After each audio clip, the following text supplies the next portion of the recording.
Assalamualaikum warahmatullahi wabarakatuh. Bismillahirrahmanirrahim. Alhamdulillah alladzi rafa'a darajatil ulama bil ulumi wal a'mal.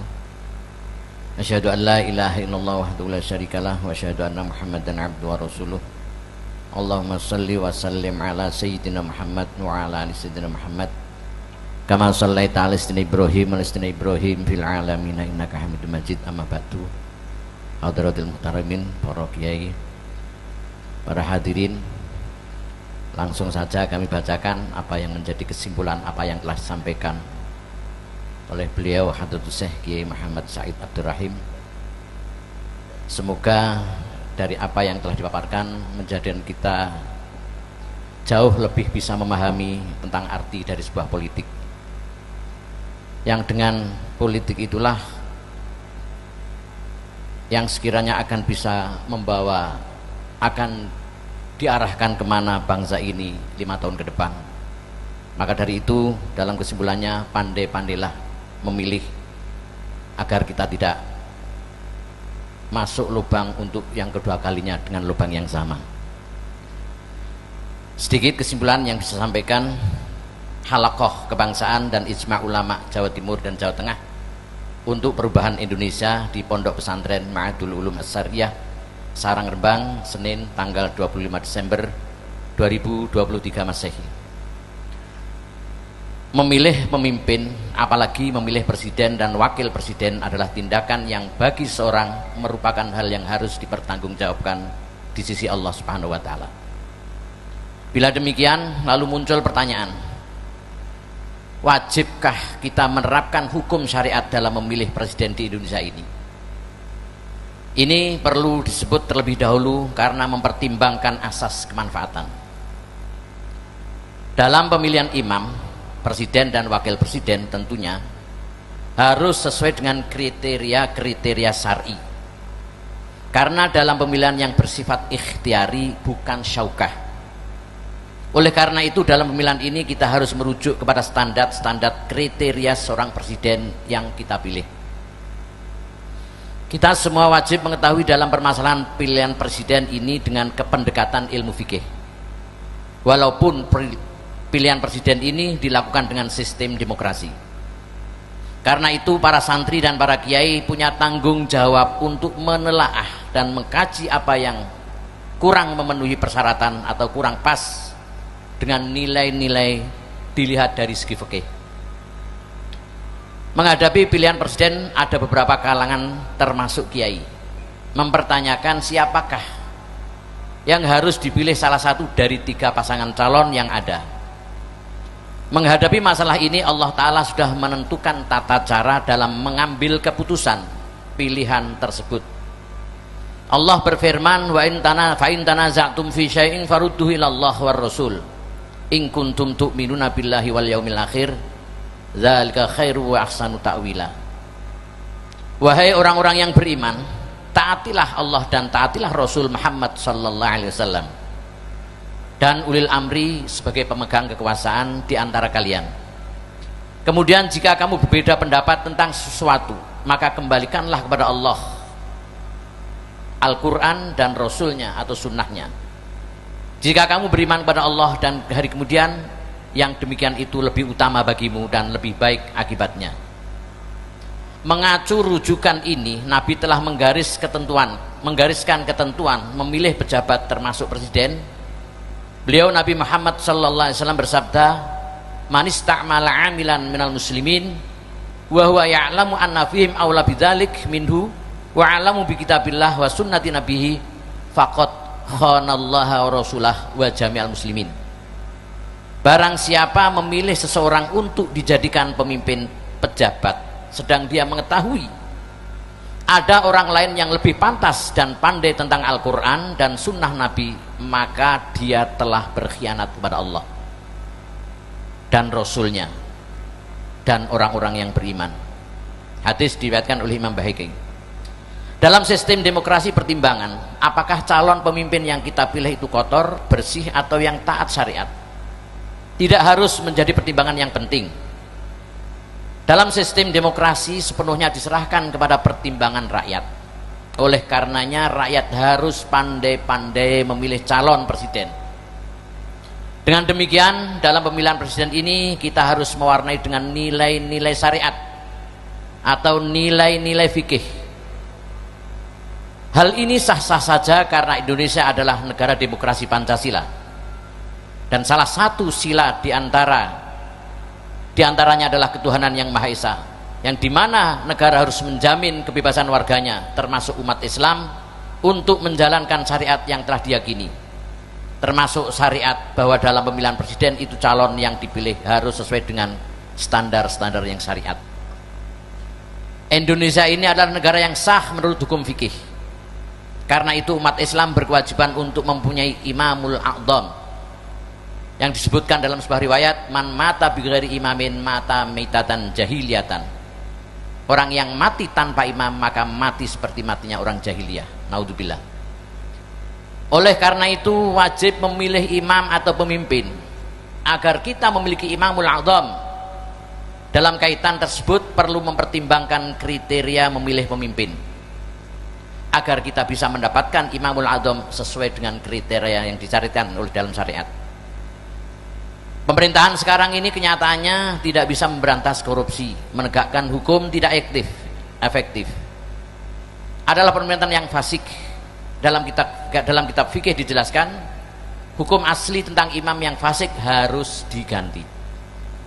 Namun dalam kitab fikih juga disebutkan tidak boleh pemimpin dilengsarkan. Sebagaimana bila dalam pemerintahan kerajaan, maka melengsarkan pemimpin itu hukum asalnya tidak diperbolehkan, karena akan menimbulkan kekacauan. Tapi di alam demokrasi ini, di mana presiden dibatasi dengan masa jabatannya, maka menjatuhkan atau mengganti pemerintahan adalah dengan memilih yang bisa menggantinya. Untuk menggantinya harus ada calon yang kita anggap bisa mengatasi problem-problem yang ada di Indonesia ini. Calon yang kita yakini bisa untuk mengatasi problem di Indonesia ini adalah pasangan calon presiden dan wakil presiden Anies Rashid Baswedan dan Abdul Muhaimin Iskandar. Maka dari itu dalam ijma ini bisa kita simpulkan kriteria-kriteria yang ada pada pribadi beliau berdua, yang dimana kita memiliki standar untuk memilihnya, sehingga ada banyak alasan kenapa kita harus memilihnya. Tadi disebutkan ada 3 alasan mengapa memilih pasangan calon presiden dan calon wakil presiden Anies Rashid Baswedan dan Abdul Muhaimin Iskandar. Yang pertama, bahwa Anies dan Muhaimin ini adalah calon presiden dan wakil presiden yang memenuhi kriteria syar'i. Kriteria ini harus dilakukan. Bila tidak sesuai dengan kriteria ini, maka tidak boleh dipilih. Dalam hal ini dipilih dengan kondisi ikhtiar. Dalam kondisi calon presidennya sudah ada. Sebagai pasangan calon presiden dan calon wakil presiden, kita ditawari untuk memilih, berarti kita harus memilih yang paling ideal, paling baik, paling taat, paling a'lam.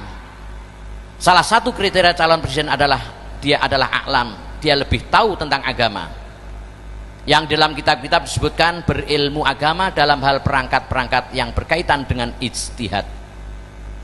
Tapi hal itu terlalu berat. Namun setidaknya alam dalam masalah agama. Adapun nanti ada perkembangan lain, alam dalam bidang ilmu tertentu, itu mungkin bisa dikembangkan sesuai dengan kesepakatan atau undang-undang yang telah disepakati. Pasangan Anies Muhaimin ini alam dalam agama, juga alam dalam ilmu hukum ketatanegaraan. Sebagaimana kita tahu Pak Anies Baswedan punya jenjang pendidikan yang paling tinggi di antara yang lainnya. Pak Anies Baswedan paham tentang masalah pendidikan karena beliau aktivis pendidikan, pernah menjadi seorang rektor, pernah menjadi menteri pendidikan, presiden yang mengetahui masalah pendidikan ini penting karena kemajuan bangsa itu diukur sejauh mana kemajuan pendidikan di negara tersebut. Dalam hal ini kami hakul yakin Anies Baswedan adalah calon yang paling a'lam di antara calon-calon yang ada. Tepuk tangannya dong. Dalil syariat ini tersebut dalam hadis di atas dan dalam kitab Mughnil Muhtaj. Disebutkan bahwa Syekh Izzuddin berkata, ketika sulit mendapatkan kriteria taat syariat dalam diri presiden dan para hakim, maka kita mendahulukan calon yang lebih sedikit fasiknya. Yang kedua, kenapa kita harus memilih amin? Syarat kedua adalah calon yang lebih taat syariatlah yang dipilih. Untuk mengetahui mana yang lebih taat syariat harus ada ketentuan hukum. Untuk meyakinkan bahwa orang tersebut taat syariat, ada beberapa orang yang menyatakan bahwa Anies Baswedan itu taat syariat, antara lain yang tadi disebutkan Hatur Syekh, Kiai Said Akil Sirot, Kiai Sukron Makmun, dan Tengku Zulkarnain. Ketiga tokoh ini bersaksi bahwa Bapak Anies Baswedan adalah orang yang agamis, orang yang soleh.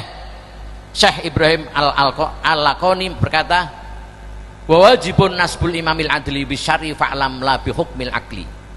Wajib hukumnya mengangkat imam atau kepala negara yang taat syariat. Kewajiban ini berdasarkan dalil syariat, bukan hukum akal. Yang ketiga, kenapa kita harus memilih Bapak Anies? Visi misi pasangan Anies dan Muhaimin ini sesuai dengan ketentuan agama, bahwa visi misi Anies Muhaimin adalah adil makmur untuk semua. Salah satu visi keadilan dan kemakmuran itu adalah akan membuat harga-harga terjangkau, termasuk harga bahan pokok, sandang pangan untuk rakyat. Ini adalah visi yang sesuai dengan kaidah syar'i. Dalam kitab-kitab disebutkan bahwa kekayaan negara itu untuk masalihul ammah, untuk kebaikan rakyat, serta mendahulukan keperluan rakyat yang membutuhkan. Dalam kitab Asbah wan Nadhair disebutkan, wa minha annahu la yajuzu lahu ayyuqaddima fi mali baitil mal ghairal akhwats alal akhwats. Salah satu isi daripada kaidah 5 yaitu tidak diperbolehkan bagi pemimpin mendahulukan pemberian harta dari baitul mal kepada orang yang tidak lebih membutuhkan. Demikian apa yang kami sampaikan, merupakan satu sedikit kesimpulan apa yang disampaikan oleh Hadratus Syekh Kiai Muhammad Said Abdurrahim. Demikian kurang lebihnya mohon maaf. Hadanallahu wa iyyakum, wallahu yuwaffiquna lima huwa ridha. Alafu minkum. Assalamualaikum warahmatullahi wabarakatuh. Ada sedikit tambahan catatan pinggir. Setelah kita semua mengetahui dan memutuskan bahwa memilih paslon amin dalam Pilpres 2024 adalah wajib hukumnya, maka kita wajib mensosialisasikannya sebagai bagian dari amar ma'ruf nahi mungkar, sebagaimana dijelaskan dalam kitab Bughyatul Musadin, yang kurang lebih artinya amar ma'ruf nahi mungkar adalah poros agama. Maka siapapun dari umat Islam yang menjalankannya wajib didukung dan dibantu oleh yang lain, dan tidak boleh bagi siapapun berdiam diri dan mengabaikan hal tersebut meskipun tak ia tahu usahanya akan sia-sia. Demikian. Assalamualaikum warahmatullahi wabarakatuh.